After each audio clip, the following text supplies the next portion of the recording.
वैशाख मास महात्म्य अध्याय 7। राजा पुरुयशा को भगवान का दर्शन, उनके द्वारा भगवत स्तुति और भगवान के वरदान से राजा की सायुज्य मुक्ति। श्रुतदेव कहते हैं, परमात्मा भगवान नारायण 4 भुजाओं से सुशोभित थे। उन्होंने हाथों में शंख, चक्र, गदा और पद्म धारण कर रखे थे। वे पीतांबर धारण करके वनमाला से विभूषित थे। भगवती लक्ष्मी तथा एक पार्षद के साथ गरुड़ की पीठ पर विराजित थे। उनका दुस्सह तेज देखकर राजा के नेत्र सहसा मुंद गए। उनके सब अंगों में रोमांच हो आया और नेत्रों से अश्रु धारा प्रवाहित होने लगी। भगवत दर्शन के आनंद में उनका हृदय सर्वथा डूब गया। उन्होंने तत्काल आगे बढ़कर भगवान को साष्टांग प्रणाम किया।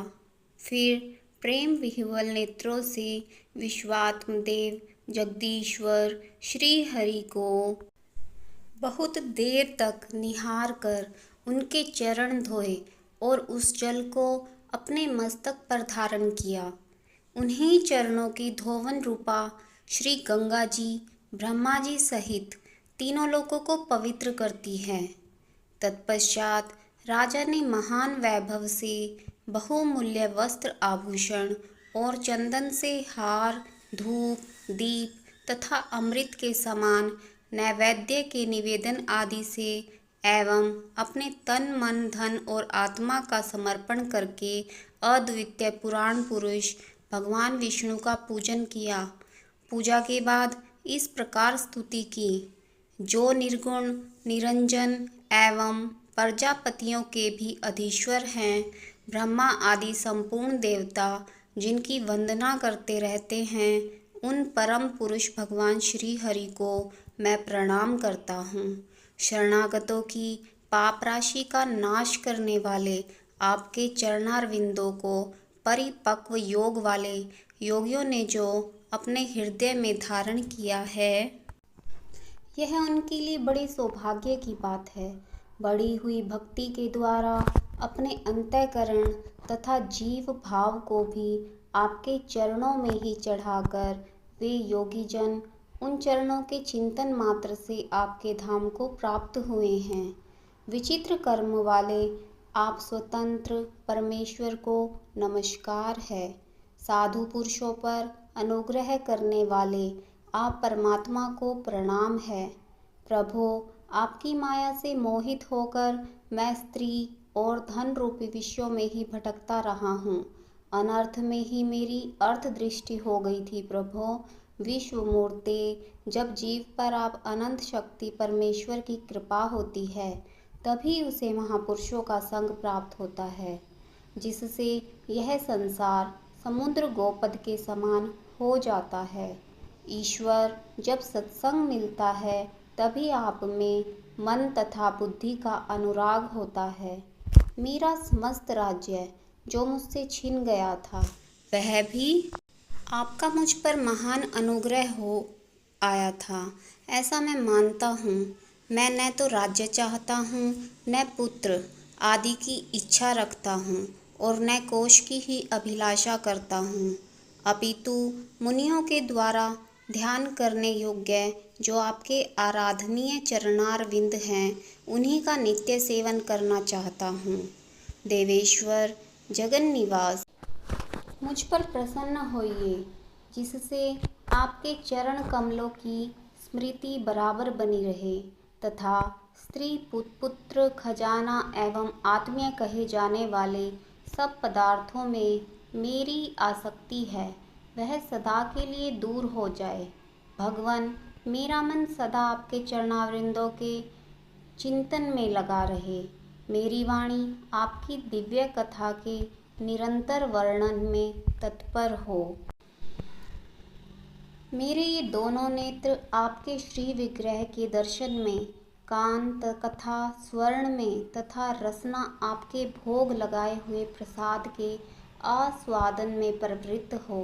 प्रभो, मेरी नासिका आपके चरण कमलों की तथा आपके भक्त जनों के गंध विलेपन आदि की सुगंध लेने में, दोनों हाथ आपके मंदिर में झाड़ू देने की आदि सेवा में, दोनों पैर आपके तीर्थ और कथा स्थान की यात्रा करने में तथा मस्तक निरंतर आपको प्रणाम करने में संलग्न रहे।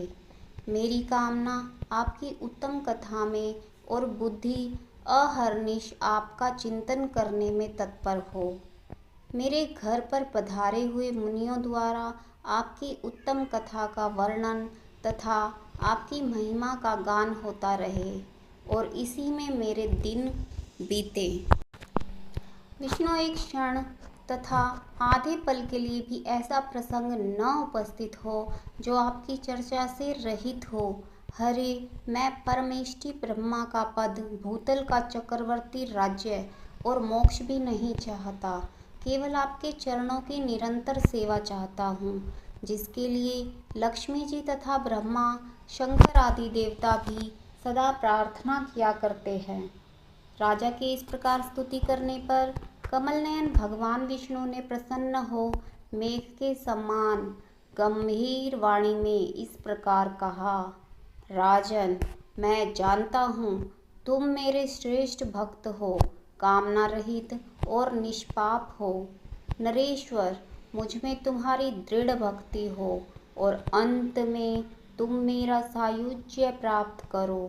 तुम्हारे द्वारा किए हुए इस स्तोत्र से इस पृथ्वी पर जो लोग स्तुति करेंगे उनके ऊपर संतुष्ट हो मैं उन्हें भोग और मोक्ष प्रदान करूँगा। यह अक्षय तृतीया इस पृथ्वी पर प्रसिद्ध होगी, जिसमें भोग और मोक्ष प्रदान करने मैं तुम्हारे ऊपर प्रसन्न हुआ। जो मनुष्य इस तिथि को किसी भी बहाने से अथवा स्वभाव से ही स्नान, दान आदि क्रियाएं करते हैं, वे मेरे अविनाशी पद को प्राप्त होते हैं।